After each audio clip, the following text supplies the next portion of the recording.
Egypt's President Sisi inaugurates the 4th Egypt International Defense Expo in Cairo.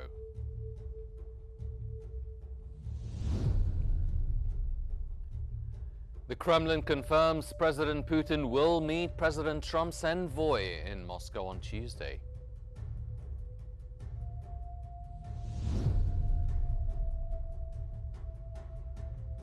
And President Trump says U.S. airspace is close to flights from Venezuela over security concerns.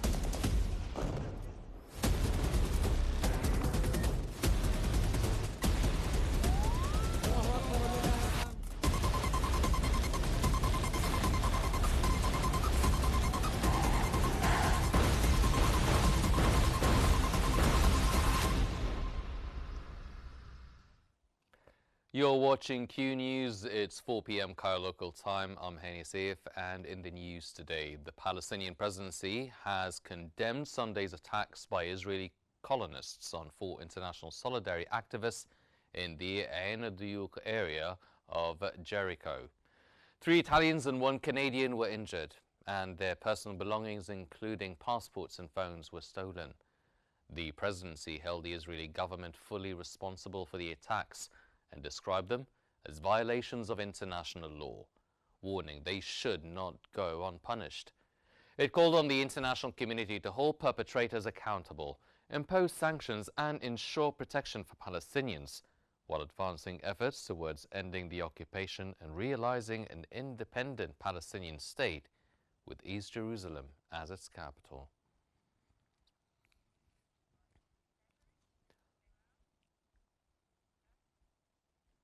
Egypt has launched its 84th ZLS from Egypt to Gaza convoy, carrying several trucks of urgent humanitarian aid to the Gaza Strip. The 84th ZLS convoy included tons of urgent humanitarian aid, including over 280,000 of food baskets, over 800 tons of flour, more than 3,200 tons of essential medical and relief supplies needed in the Strip, and over 1,500 tons of petroleum products.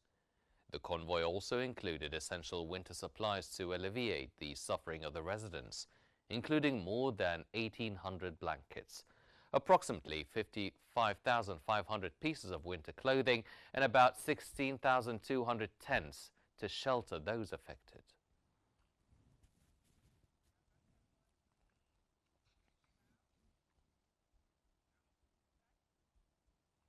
Israeli Prime Minister Benjamin Netanyahu has appeared at the Tel Aviv District Court for the first time since requesting a pardon from President Isaac Herzog for his long-standing corruption cases. The hearing began without judges addressing the pardon request. Netanyahu also sought to postpone his Tuesday court appearance, citing diplomatic and security commitments, which the court said it would consider. Netanyahu faces charges of corruption, bribery and breach of trusts in 3 cases involving alleged gifts, media deals and favors to business executives. He denies all charges, and his pardon request has deepened divisions in Israeli society.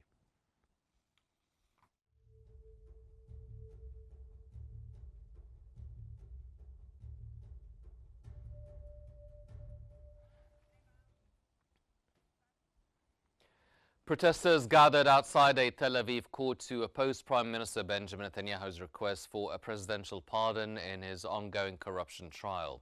Demonstrators in orange jumpsuits chanted against Netanyahu, while one mimicked him with a face mask and prisoner-style performance. Netanyahu asked President Isaac Herzog to pardon him, arguing the 5-year trial hinders his ability to govern. He denies all bribery, fraud and breach of trust charges, and his lawyers insist he will be acquitted. Herzog called the request extraordinary and said he would consider it.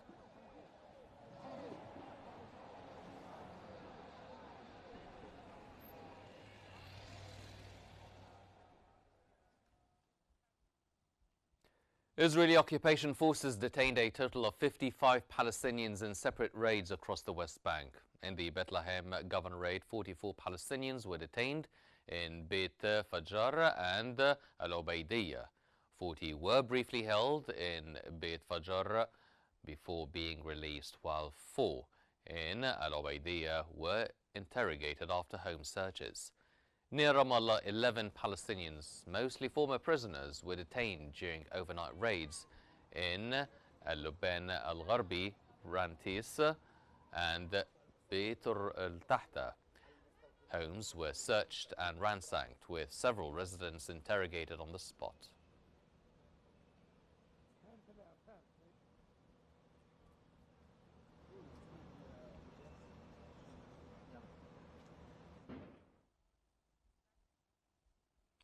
The International Red Cross is assisting in Gaza to identify the dead and locate missing people following the recent conflict. Thousands do not know the fate and whereabouts of their loved ones. The organization said, sharing images of what appeared to be mass graves.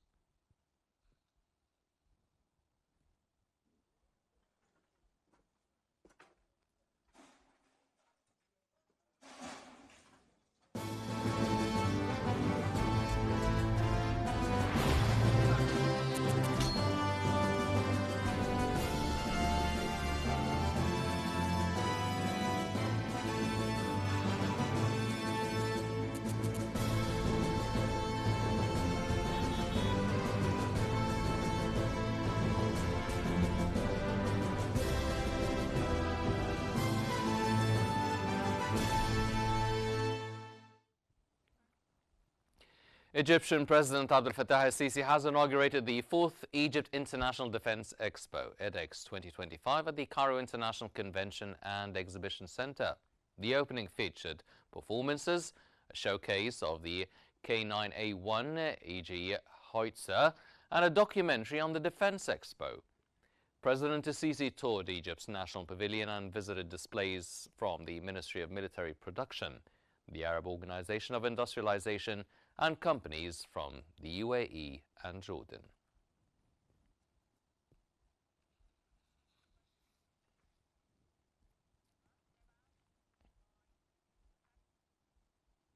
Egypt's Defense Minister General Abdelmajid Saqr has said that the country's early warnings on regional conflict were far-sighted and wise, stressing that strong military capabilities are essential for protecting sovereignty, maintaining peace, and responding to emerging threats.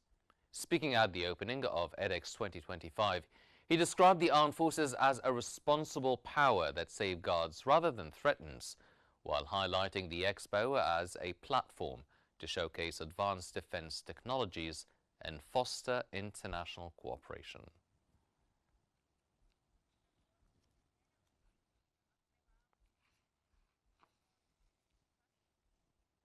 And for more on this, we now move to Hela Al-Hamilawi in our newsroom. Hela.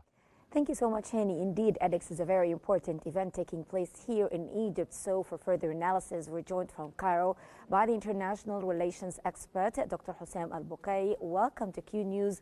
Dr. Hussam, now what strategic messages is Egypt sending by spotlighting the K9A1 EG and also local production at EDEX 2025?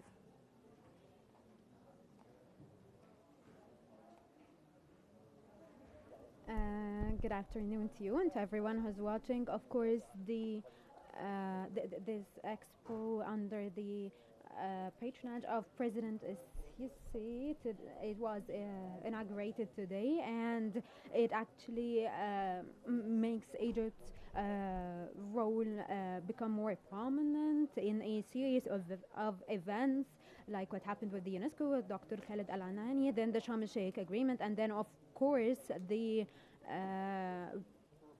welcoming the European Union, the inauguration of the GEM, and so all of this makes Egypt very prominent now when the world and all eyes are in Egypt. And so Egypt is continuing this series here of success by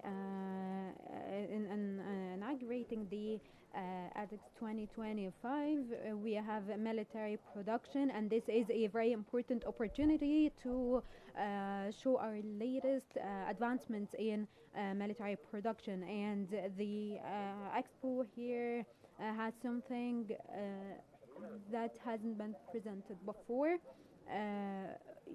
It has its normal parts, but then also we have the technical workshops where they discuss the latest advancements and developments. And so here we have, as you know, lots of ministries and officials participating in this expo. And yeah. So in practical terms, how are Egypt's partnerships with UAE and Jordan at EDEX strengthen Arab interoperability under Egyptian coordination?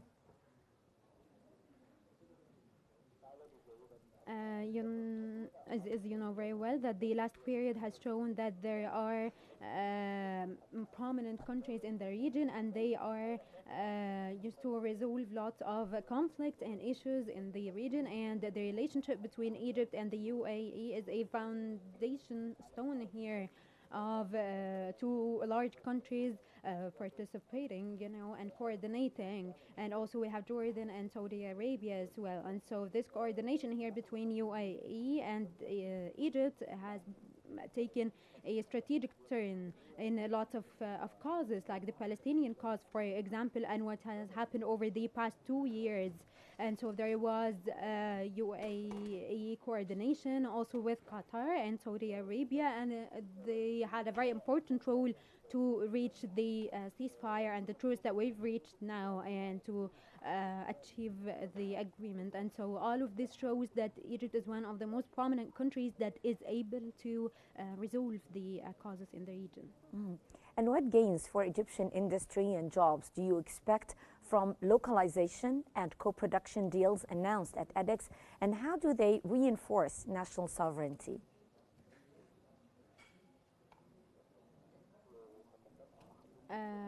I've said before that Egypt's image now is getting better in front of the world, and from an economic point of view, of course, we have lots of agreements and partnerships that will be signed, and this expo here is a very good opportunity for Egypt to showcase its production, military production equipment. And so, of course, we will have more tourists flow here. This year we had around 60,000 tourists in such a short period. And then also we have military contracts with some countries and some organizations, and so this is a very good opportunity to see how far we can go with the military production. But all of these are actually a very large wins for Egypt on the regional level and economic level. Exactly. And yes. it enhances its image in front of the world in a region that is full of instability. And so here, with everything that Egypt has been doing and showcasing how stable the country is, this of course makes economy better. Yes, I would like to take it from here, Dr. Hussein, and elaborate more on what you just explained. Egypt's early warnings on regional conflict proved accurate. How has that foresight shaped Egypt's doctrine?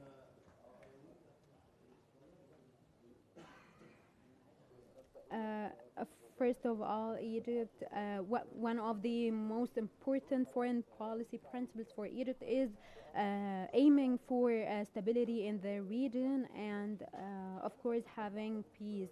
And so here Egypt has actually set in stone lots of rules and principles.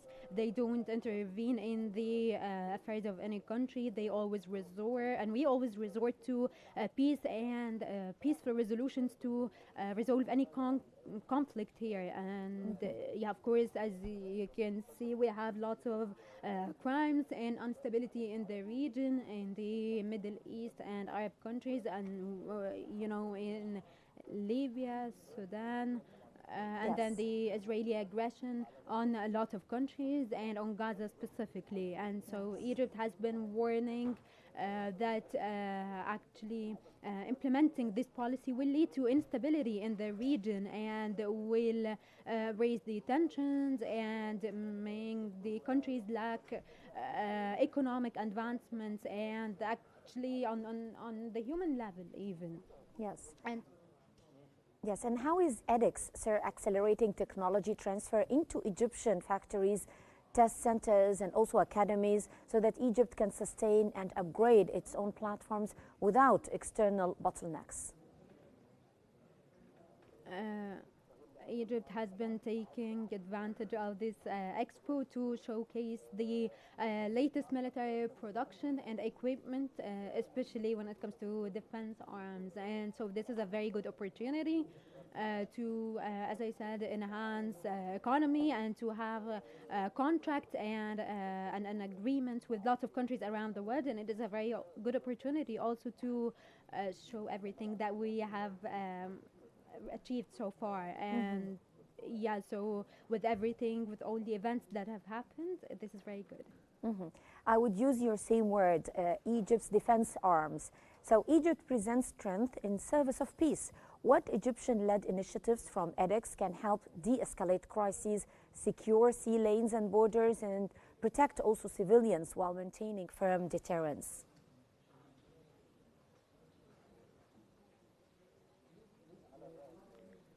Even though Egypt since 1979 they have we've chosen peace as a path to resolve any issues and like the agreement that we signed with Israel, and Egypt has known very well since then that we need to be strong to reach resolutions through peace. And with everything that's going on in the region, with all the conflicts, this shows that Egypt, that all the countries need some kind of force to protect them and to keep their and maintain their sovereignty. And so Egypt has been very keen, and the Egyptian army has been very keen. They have always tried to resort to peace, and the army all over the country has been doing this, maritime army and field army and the air defense. And I want to remind you that President El-Sisi talked about the Egyptian army, that it is a building force, not a destruction force. And Yes. so force here in Egypt means that we show this strength to advance and to boost everything that we have here. And through this principle, we see everything that the Egyptian army has been doing inside Egypt to protect Egypt, and they have been advancing in lots of fields. And so here also, in this context, Egypt has been very keen of stripping the Middle East of the weapons of mass destruction, and this has actually worked. Yes. Well, that was Dr. Hussein Al-Bukai from Cairo. He's the international relations expert. Thank you so much, sir, for joining us here on Q News. Now we go back again to Hani Saif in our studio. To you, Hani. Thank you, Hela. Voting began today for Egyptians abroad in the 19 constituencies annulled in the first phase of the 2025 House of Representatives elections. The National Elections Authority urges overseas voters to follow designated hours and check official lists, noting that participation is a national duty. Overseas polling runs from December 1st and the 2nd, with voting inside Egypt set for December 3rd and 4th, ahead of the House formation deadline on January 12, 2026.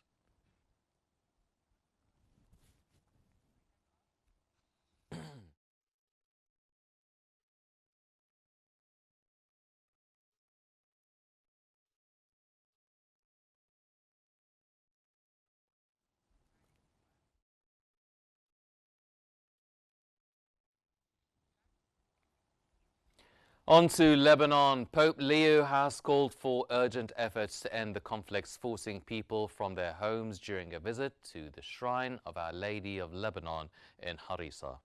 Addressing worshippers after hearing testimonies from residents and migrants, he urged Lebanese citizens not to give up on their country despite years of turmoil, political gridlock and economic collapse.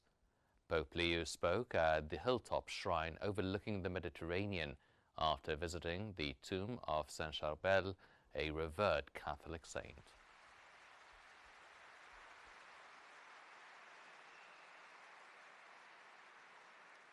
Salamuel Masihe.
The Kremlin has confirmed Russian President Vladimir Putin will meet U.S. President Donald Trump's envoy Steve Witkoff in Moscow on Tuesday, December 2nd. Peskov confirmed the meeting, noting that Witkoff had already mentioned the plan publicly. Asked whether frozen Russian assets would be on the agenda, Peskov declined to comment, saying Moscow would not conduct discussions in a megaphone regime or through the media as it pursues progress in Ukraine peace talks. Witkoff is traveling to Moscow after U.S.-Ukrainian negotiations in Florida, where both sides discuss steps towards a potential peace deal.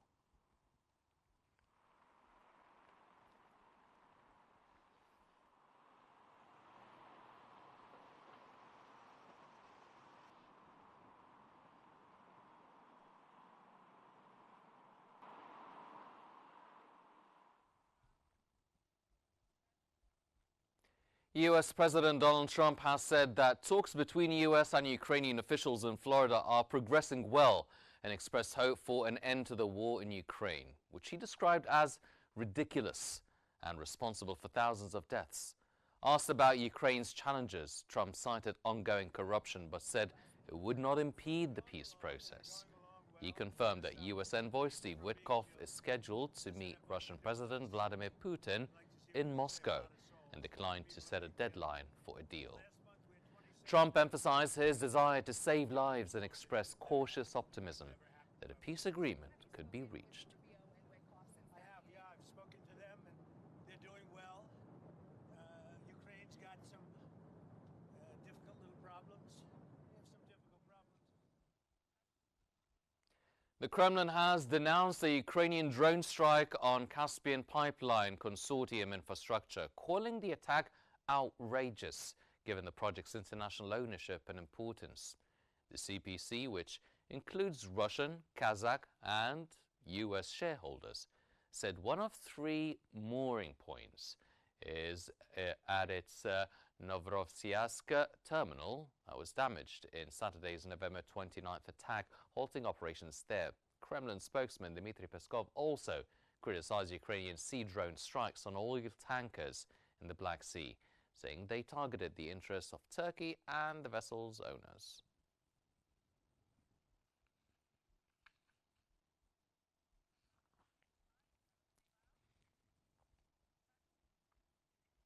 European Union Foreign Policy Chief Kaja Kallas said today could mark a pivotal week for Ukraine diplomacy as she arrived at a meeting of EU defense ministers in Brussels. She said she had heard that US-Ukraine talks in Florida on Sunday were difficult but productive after both sides reported progress on a potential Russia peace deal. It could be a pivotal week for diplomacy.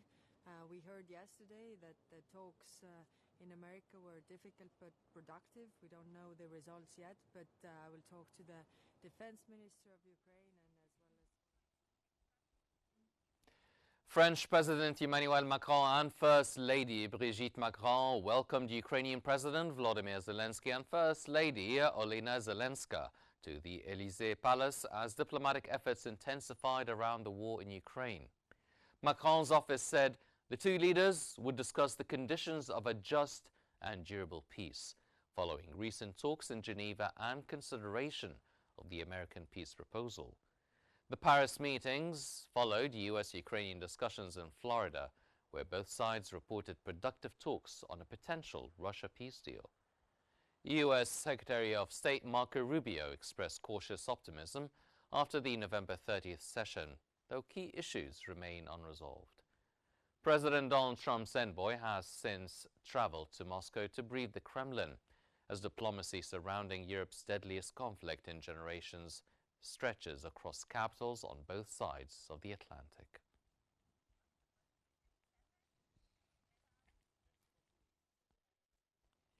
U.S. President Donald Trump has said the airspace above Venezuela is considered closed due to concerns about people entering the U.S. from the country, including criminals and drug traffickers. He clarified, however, that his warning should not be interpreted as an imminent airstrike.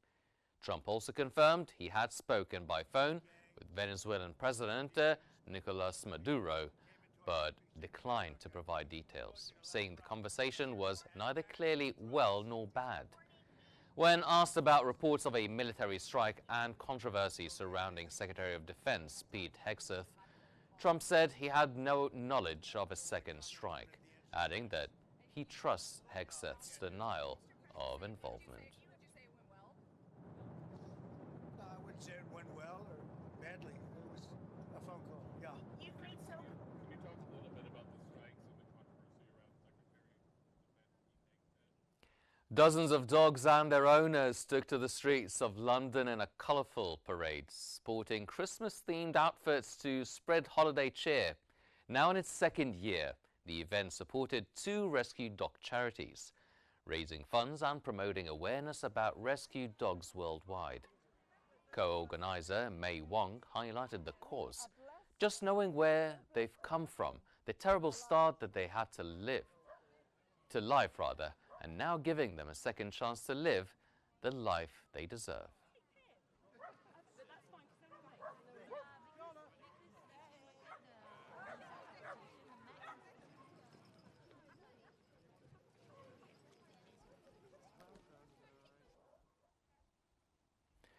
Rio de Janeiro kicked off the Christmas season with the unveiling of an 80-meter-high Christmas tree on Botafogo Beach, drawing thousands of spectators. The towering structure, as tall as a 30-story building, is adorned with 2.3 million LED lights that create vibrant color patterns and highlight Rio's natural beauty, including the sun and sea. The lighting ceremony featured a water ballet performance every half hour, blending lights, special effects and synchronized movements with the ocean waters. Positioned on Guanabara Bay, the tree has quickly become the city's newest holiday attraction.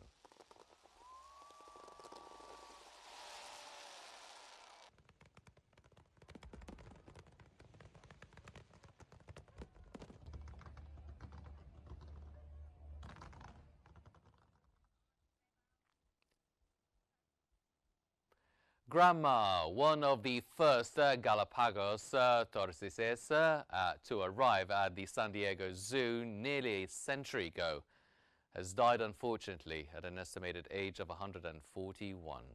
The zoo said it made the compassionate and exceptionally difficult decision to end Grandma's life due to progressing bone deterioration. Nicknamed the Queen of the Zoo, she witnessed 25 U.S. presidents and became a viral sensation over her long life. Galapagos tortoises are the largest in the world and can live over 100 years. The San Diego Zoo houses more than 12,000 rare and endangered animals across 680 species and subspecies.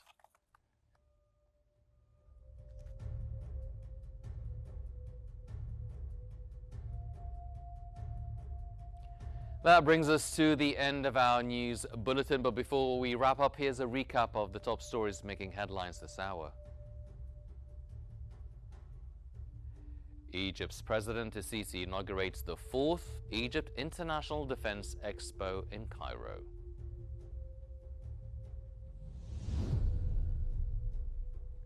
The Kremlin confirms President Putin will meet President Trump's envoy in Moscow on Tuesday.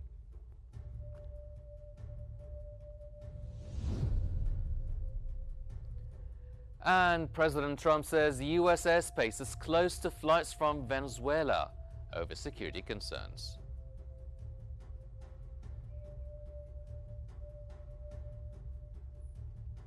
These are all the news we have for now, but for more stories and live updates, follow Q News on YouTube, Facebook, X, Instagram, and TikTok at QNewsEGY. From all of us here, thank you for watching.